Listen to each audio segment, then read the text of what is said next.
Alhamdulillah lancar ya, diterima juga. Dan aku punya pengalaman juga tepat banget di sekitaran sini juga Kak. Yang terakhir aku bilang aku 2019 ke sini. Berarti udah 6 tahun. Pengalaman apa? Itu aku takut banget sih karena memang waktu itu tim ada liputan ke sini. Waktu itu aku masih kerja jadi kameramen stasiun televisi kan. Itu sekitar pagi lah ya, jam 9-an. Tadinya biasa aja, ombaknya juga nggak sebesar ini, malah rendah banget. Pas lagi kita mulai baru cuci muka deh kayaknya di sumur keberapa, itu ombak tiba-tiba datang segini aku Kak. Tiba-tiba ombaknya gede gitu? Langsung besar, nggak ada ini, jadi kaget kita semua orang kaget gitu. Ada kayak narasumbernya juga beberapa kaget. Itu langsung besar segini. Untung kamera nggak nyemplung. Akhirnya aku berdiri aja udah basah segini. Waktu ombak itu tuh kita memang harusnya kan di bawah jam 10 pagi syuting. Itu menurut aku sih kayaknya ketika kita lagi syuting itu nggak ada ombak besar sama sekali kan. Itu tenang banget, lautnya tenang. Kita juga syuting biasa lah gitu. Ketika itu baru sampai sumur keempat. Kita syuting tuh baru sampai sumur keempat. Itu nggak tahu ombak dari mana datang tinggi banget. Masalahnya aku membelakangi laut. Jadi aku nggak tahu ada ombak datang. Cuman begitu teman-teman semua yang lagi syuting saat itu nunjuk, ada awas ombak, aku cuma ingat kameraku supaya nggak basah, gimana caranya aku taikin tuh ke atas kamera gitu. Dan ketika itu langsung datang ombak segini deh, seketek itu disapu ombak gitu. Dan itu rasanya tadi kan kita udah sempet tanya sama si Bapak Kuncen ya, kalau ada ombak besar itu tandanya apa, tandanya disambut. Tapi aku ngerasa ketika itu aku kayak nggak disambut, tapi kayak diusir. Tapi mendingan kita tanyain deh sama Bapak ya, Pak Kuncen Karanghawu nih, Pak Weli. Bener nggak sih kalau misalnya ombak itu gede, katanya kita disambut, atau justru kita lagi dimarahin nih? Nggak, disambut. Oh disambut, iya. Oh kan takutnya kita GR ya, disambut, taunya diomelin gitu. Disambut Bu. Kalau di sini ombaknya disambut, ombaknya besar gitu kita disambut. Dan mandinya juga di sini membersihkan diri Bu ya. Dari membuka auranya juga sama dari sumur 1 sampai sumur 7-nya itu yang terakhir itu. Ada nama-namanya, silahkan nanti kalau mau mandi silahkan. Iya, tapi katanya bener ya Pak, di sini tuh bikin aura awet muda. Iya, benar. Terus juga ada yang susah jodoh, tapi tentunya kita tetap berdoa sama Allah ya. Ini cuman sebagai sarana pembersihan aja gitu ya Pak. Iya, benar Bu, benar. Ini benar. Kalau tempat sumur, tempat jodohnya sebelah sana Bu. Itu ada sebelah sana. Oh, sebelah sana itu sumur?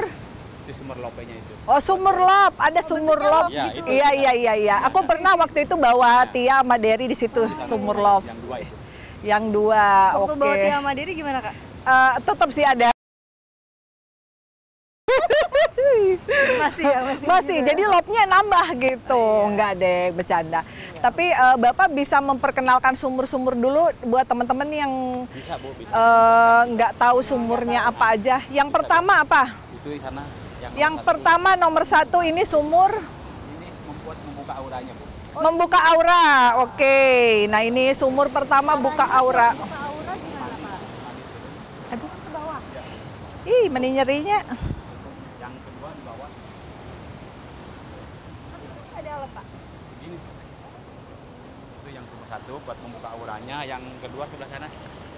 Kedua di Sebelah sana di bawah. Pertama buka aura, yang kedua buat Buat cahaya hatinya itu. cahaya hati, yang ketiga Buat sujud syukur gitu sama Allah, kita minta berdoa sama Allah ya. berdoa sama Allah, syukur. Yang keempat Itu sumur kejayaan dan pengasihannya. kejayaan dan pengasihan, sumur keempat. Yang kelima Buat kedudukannya itu. kedudukan, oh biar kita punya kedudukan ya. Lalu yang keenam Buat keduniaannya. keduniaan, rezeki. Yang ketujuh terakhir Yang ketujuh itu namanya disempurnakan badan kitanya. disempurnakan ya, jadi sehat, makmur, sentosa gitu Sab. Semuanya ada dibersihkan. Karena sekarang itu banyak penyakit-penyakit kalau aura kita kotor, akhirnya beralih dari non medis ke medis. Jadi aura dibersihin, di booster itu bisa bikin kita sehat juga. Alhamdulillah. Berarti ya penyakit yang tadinya non medis itu bisa jadi medis kalau kita juga Benar. ini ngejaga diri. Nggak ya. ngejaga, nggak Jaga cleansing. diri aja. Oke teman-teman, kita copot clip on-nya dulu.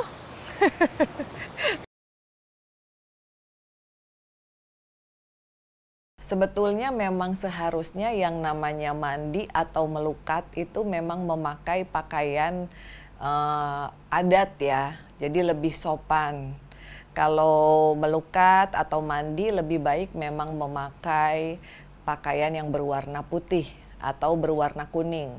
Dilarang memakai pakaian yang berwarna hitam karena hitam itu akan mengundang energi kesialan dan juga kedukaan. Makanya tadi sudah pas semuanya pakai warna putih gitu ya, pakai warna cerah.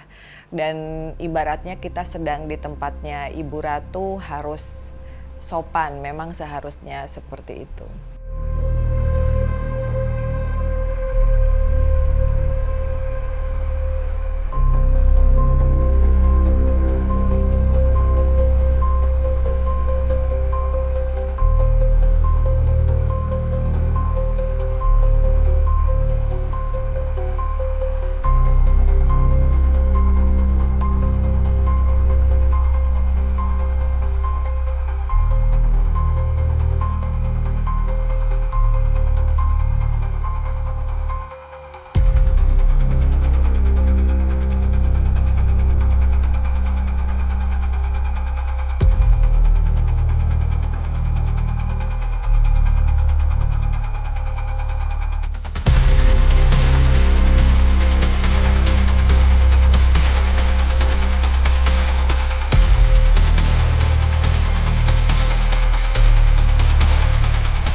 Kerasanya jadi ketika dari awal berangkat tuh emang aku agak lelah, kurang tidur gitu loh, terus moodnya juga nggak enak, badan tuh nggak enak aja karena mungkin capek juga ya. Pas ketika mulai pertama kali nyemplung ke sumur 1, dimana itu adalah sumur aura, katanya yang bisa membuka aura, kayak semua bebanku tuh hilang gitu loh, kayak rasa capek tuh hilang. Baca doa di situ, terus gak lama aku menyelam ke dalam air. Yang aku rasain adalah kok nggak seasin yang aku pikir itu air laut. Kesannya kalau sumur pertama itu untuk membuka aura ya, aura sehingga lahir batin kita akan jauh lebih terbuka. Kemudian yang kedua sumur kejayaan. Di sumur kejayaan ini ada yang menarik karena ada sosok laki-laki yang ganteng menurut saya ya, dan itu jarang ada di tempat-tempat nyai gitu. Jadi mungkin beliau seperti sosok yang mewakilkan suatu kejayaan. Kejayaan dengan pakaian yang bagus, artinya tidak kekurangan ya secara materi, terus secara ilmu spiritual juga ilmunya sangat mumpuni. Lalu kemudian dia juga memiliki sinar yang bagus gitu. Jadi sumur yang kedua lumayan betah sih gitu ya, karena biasanya adanya yang nyai-nyai gitu. Kayak aku ada di air tawar, nggak kerasa asin. Dari sumur 1 tuh aku nggak ngerasain asin gitu. Dan ketika cuci muka juga nggak kerasa perih. Dan teriknya matahari, anehnya nih ya, itu matahari lagi terik-terik banget karena itu jam 12 yang ke atas. Udah jam 12 ke atas dimana matahari di atas kepala banget. Aku sebelum mandi itu ngerasa panas banget, itu kayak aduh matahari panas menyengat. Ketika udah nyemplung ke situ kayak matahari kayak ketutup awan. Tapi ternyata teman-teman kameramen yang videoin ngerasa bahwa nggak ada matahari yang ketutup awan, itu nggak ada awan gitu. Tapi aku ngerasa kayak aku dihalangi awan ketika aku nyemplung ke situ kayak dihalangin awan. Nggak ngerasa bahwa ada matahari yang terik di situ. Dan ketika mulai cuci muka tuh kayak cuci muka air biasa, kayak bukan air laut. Padahal itu di pinggir pantai dan harusnya itu asin gitu, kayak ombak yang biasanya asin. Tapi aku ngerasa nggak asin, karena kan agak keminum sedikit dan kena mata gitu loh. Tapi nggak perih, nggak gimana-gimana. Sumur kedua gitu, sumur ketiga gitu, baru di sumur keempat aku ngerasa ada mulai sedikit rasa asin. Kemudian yang ketiga itu untuk rejeki ya. Di sana ada sosok Dewi Ular seperti membawa koin-koin emas gitu dan bertanya gitu, apakah kamu ingin kaya? Nah, ini pertanyaan yang menarik. Jangan sampai kita melakukan hal-hal yang menyimpang seperti pesugihan dan lain sebagainya. Jadi kita tetap berdoa kepada Tuhan, dan alhamdulillahnya juga dipandu sama Kuncen untuk tetap bilang bismillah, lalu juga baca syahadat. Sebenarnya arti dari bismillah dan syahadat ini sendiri adalah menegaskan bahwasanya kepercayaan agama kita ini Islam dan kita memohon hanya kepada Allah. Jadi air itu meskipun membawa kemakmuran, tentunya tergantung daripada Tuhan gitu, bukan tergantung dari makhluk itu.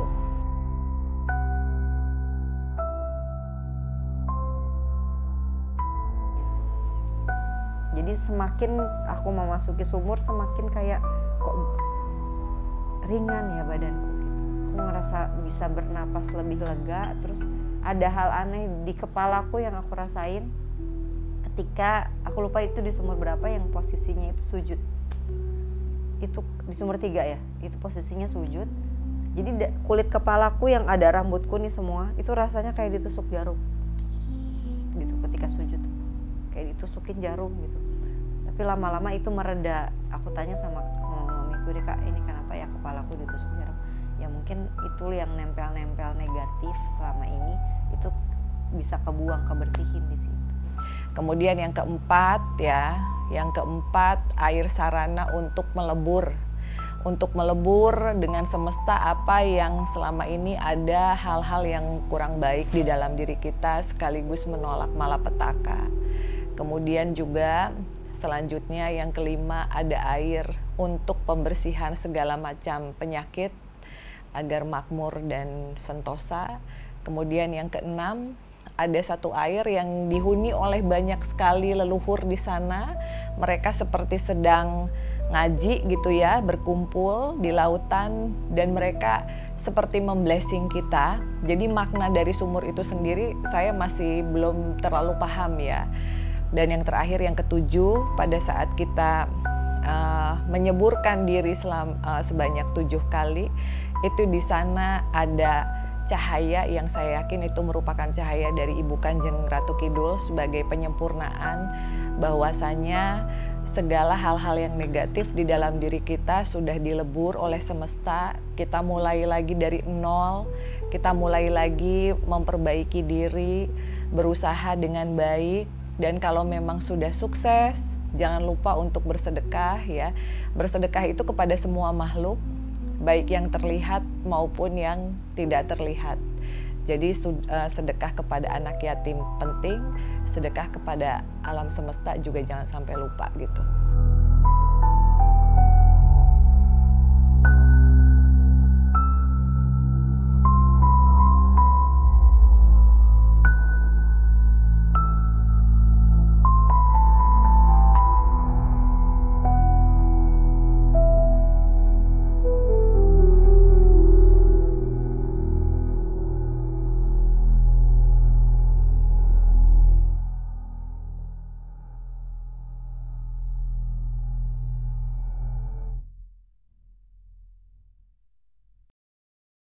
Sumur cinta. Kalau saya ngelihat sumur love, sumur cinta mungkin itu kayak harapan aja sih. Mungkin banyak orang yang datang ke sana lagi ada permasalahan keluarga, kurang harmonis dan lain sebagainya, sehingga terciptalah sumur cinta tersebut untuk meyakinkan, mensuggest orang untuk kamu kalau mandi di sini bakalan lebih harmonis, kayak gitu sih.